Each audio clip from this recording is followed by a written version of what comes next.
Bonjour mes amis, hi guys. Today I want to talk about the Longines Legend Diver watch that has been very popular for the brand, member of the Swatch group, and very much an integral part of my journey through watches. It was pretty much the first watch I really desired, that I was eyeing in the Longines boutique displays, looking at the price, thinking I would never spend the, I think at the time was like 17,000 Hong Kong dollars, so about 2,000 US.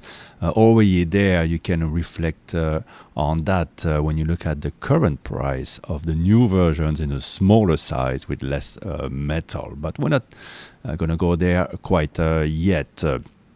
So this watch came out some 10, 11 years ago, I think 2014, maybe 2013. The one I have here on the papers is dated March 2014. And it was really one of the very first, if not the very first, reissue, a copy-paste of a classic watch. So maybe, and mostly forgotten by most people. And it's a stroke of genius by Longines. So 1959, they made this oversized diver. Of course, it was meant to be very legible and to be worn over a diver's suit. So the lugs were very long, and this one has the famous here inner bezel. Not the most practical thing, not the most loomed either, but yeah, 1959 was really the very beginnings of ocean exploration, and these were actual life-saving tools, really important. Now they're mostly used to time your pasta cooking. And so, yeah, first reissue. I'm very used to reissues because I love guitars, and Gibson, Fender have been mostly busy reissuing guitars from their heydays in the late 50s. That's when the wood was great, the craftsmanship was the best, and they just try to get back to that level of craftsmanship that was completely lost in the 60s, 70s, and 80s. And that's when people were starting to ask again for that level of craftsmanship. And it's the same thing that happened to watches because of the quartz crisis. Longines was really a top dog, right, in the 50s, 60s. Rivaling with the very best, with their own calibers, their chronographs, and when a brand makes their own slim chronograph, that's when you know that they are their very best. And all that was gone, and luckily brands like Patek Philippe, Blancpain said, no, we're gonna keep on making great watches. And Longines, along with other brands, were bought by the Swatch group. Those plastic watches saved a lot of brands, and now Longines is doing good, but they are targeted at a certain price point, and they use the in-house manufacturer of Swatch group, right? The ETA movements. So it's not the same on the inside, but on the outside, you have like a copy paste of the original, and people just welcomed it. And as I said, when I saw it, got hip to it, some 3-4 years later, which is when I really got interested into watches. I just loved it. So credit when credit is due. I heard about this watch on a beautiful video with a great intro by TGV, TGV on the Urban Gentry channel. And so at the time I went to the shop and I thought, wow, I would never spend that kind of money. And I was looking at this, and I was looking at the Oris Diver 65, as the name implies, another sort of reissue, but maybe not as faithful of an old favorite. And the Oris was more affordable. I ended up buying it much later. This was really the one I thought looked the best, the more. It was just gorgeous case, all polished. And I ended up finding one in late 2017 or early 2018 in the auctions in Japan. Online. It's called Yahoo Auctions. It's not really auctions. It's more like eBay Japan, if you will. And it was not sold by a watch shop. It was sold by a shop that sells all sorts of used things, and therefore the price was very good. It was like 1,200 US. While at the time, Longines had already released a date version that people didn't like because it lost the whole beauty, the symmetry of this, for the sake of practicality. And so the no date became really a bit of a cult thing, and it got discontinued. The timeline is a bit blurry for me, but I think already in 2018 you could not find the no date version anymore, which is, by the way, 42 millimeters. And so prices were creeping up, and at one point, then or later, you would have to pay a premium compared to the original retail. But then, nevertheless, I got mine at a nice discount with a full box, the papers, and the box is very heavy because it contains a book of heroes and things that Longines documented over it. It's a storied history. And the manual is very heavy because it's got everything inside for every Longines ever made. My buddy in Japan collected it for me, paid, and then I went later on to pick it up, and I just loved it. I wore it a lot. As you can see, it's still in a beautiful condition, never been polished. I had it serviced once by Longines, beautiful pushers. The winding became all weird. But anyway, ETA 2824. But up to that point, and even after the winding problem, it was running incredibly accurately, one of my most accurate watches ever. So although I poo-poo a little bit on the fact that it's an ETA can make chronometer grade watches that will run as good as the very best of them, much better than watches that sell for $1 million. Between you and I and the tourbillon in those watches, so super accurate. And then it was serviced. It was a bit less accurate after the service, but still within chronometer specs. So very good quality of movement inside this watch. The ETA 2824, which back then didn't have a silicone balance spring. And yes, silicone is good to avoid magnetizing your watch, which will start running very fast if it is, but it's not that difficult to unmagnetize. And a non-silicone can be fixed, can be reused. Silicone one, you just throw it away, put in a new one. So it's a whole debate. Anyway, so I've had it serviced once, and it runs very, very fine. But over time I bought other watches, and I wore this one less and less because it's a bit big, and I don't know, maybe the looks or anything, but I always kept it because I thought it was kind of nice to collect it. Anyway, a couple of years ago, I wanted to just reduce the collection, and it's easy mentally for me to do it. I just tell myself, I've enjoyed it, I've had the experience. Other people would love to own it. I'll move on with the watch and try to sell it. And already 2-3 years ago, you would still have to pay near the original retail of $2,000 for these, and then the interest sort of vanished as Longines bastardized, as group brands tend to do the watch. So at first there was a no date, like the Rolex Submariner. Then made a date like the Rolex Submariner date. Good, leave it at that. Don't give people options. But I suppose over time, maybe the interest was lesser. I don't know the numbers, right, from the Longines, from the Swatch Group. But I imagine they felt the need to add more to the catalog. So what they did is they added a 39 millimeter version.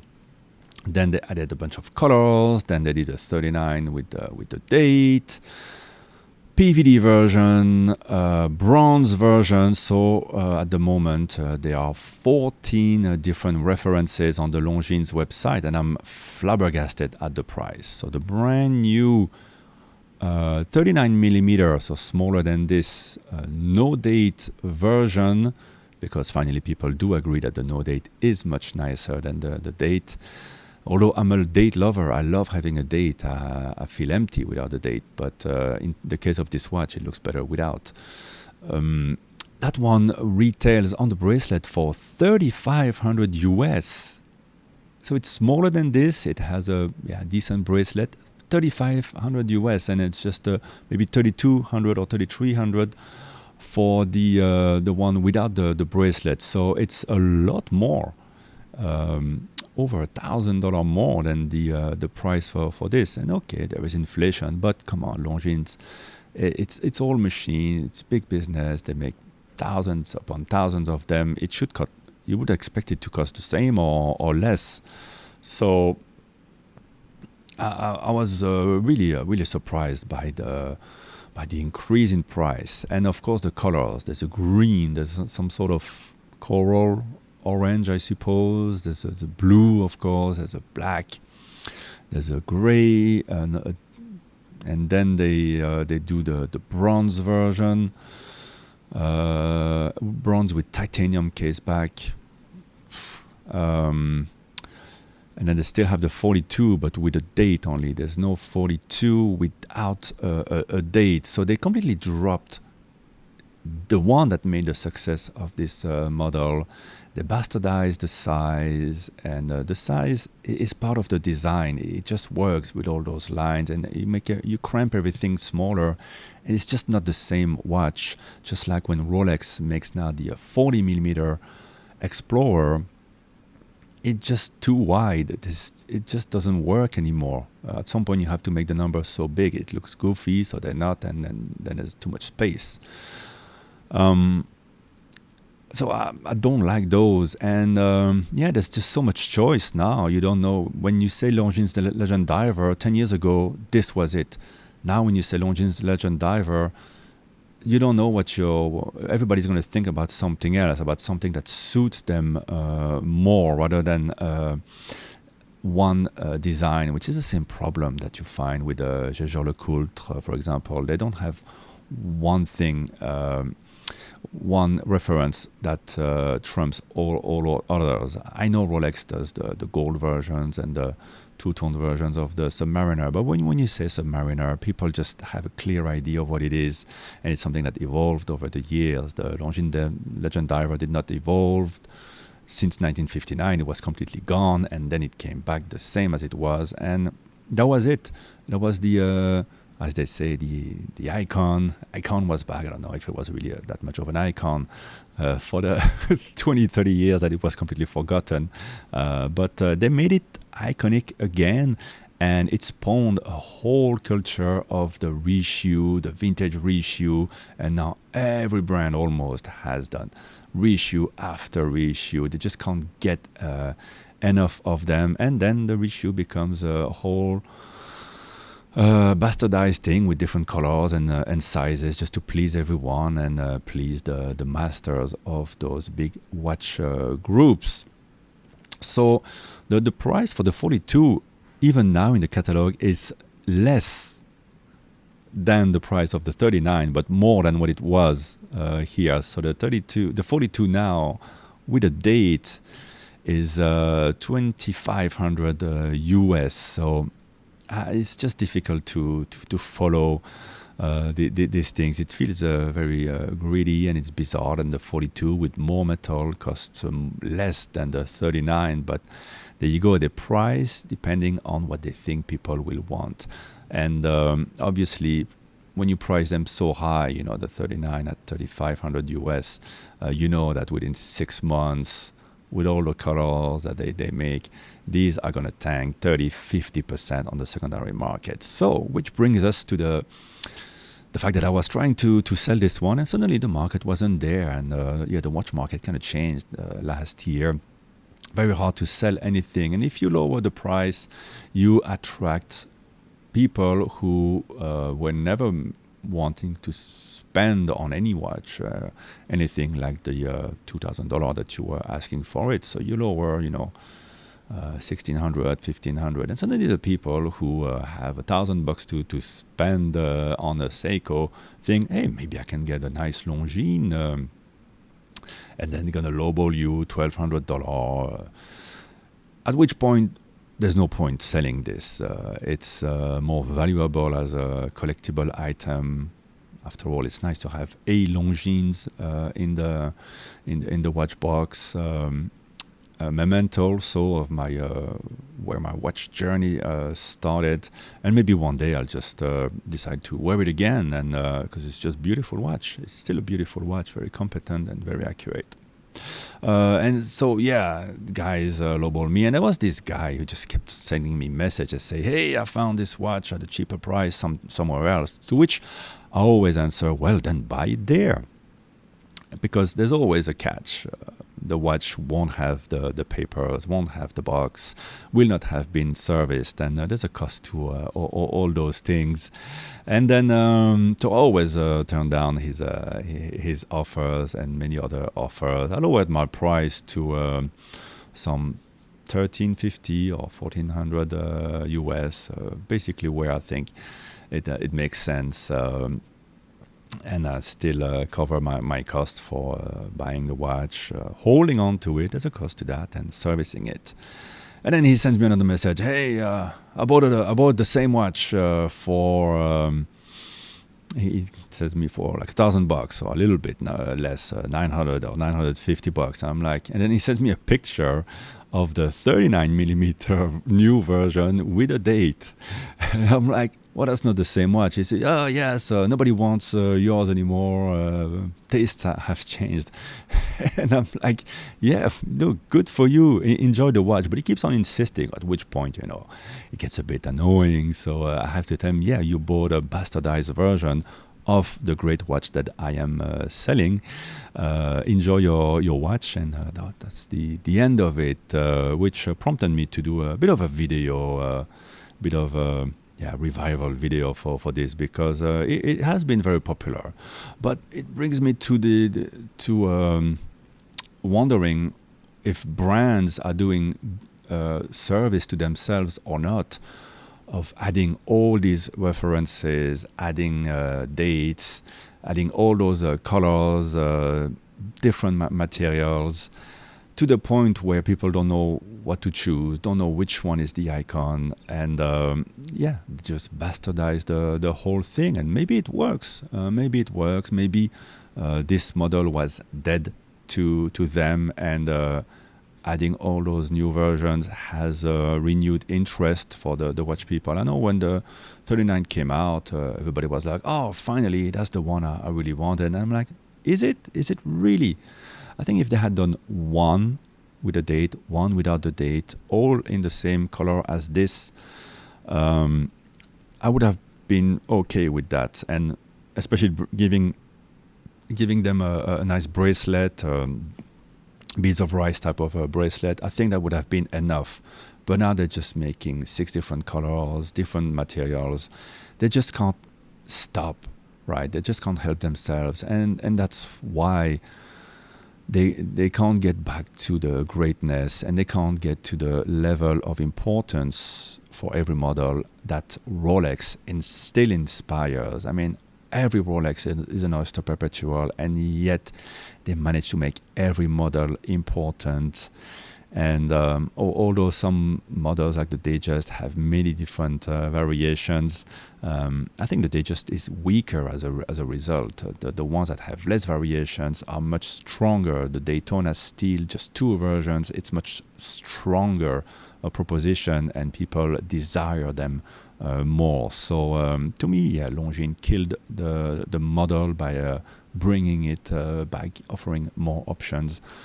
Maybe they should have gone to their back catalog and find other nice watches. And how about making a great chronograph once again, Longines? To me, Longines has been making great watches recently, most of them a bit too thick. That's always the problem when you have cheap movement, low-grade movement, and they have this whole section of masters type of watches. Well, you're not making masters watches. To me, Longines, because it is part of the Swatch Group, they are forced by the big bosses, the committees, to stay in a price range. But I think the since they really care what enthusiasts think about, and that's the reason why they make these watches and many other ones that they have been making that look very good, the Conquest and all sorts of things coming back from the back catalog. There is a room for Longines to do a true masters collection with great movements. Maybe take them from Blancpain or or from Breguet, or those manufacturers.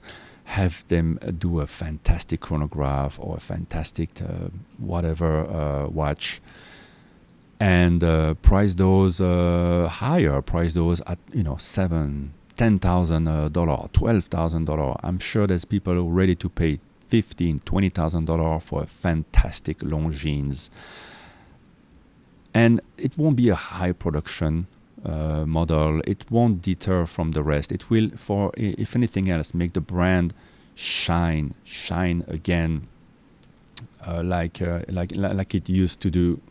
And I'd love to hear what you guys have to say. And I would love it if someone at Longines would actually hear me out about this topic, because we've seen Omega, which you tend to think is a $7,000 to $15,000 kind of a brand. We've seen them do their Central Tourbillon and other crazy things in full gold. So they're going to the 30, 50, 100 grand level, and that doesn't detract from, anyway, what can detract from Breguet and Blancpain, because nobody really cares too much about those brands at this point. And I don't think a Longines would hurt Omega by doing a great own design of a great chronograph, for example.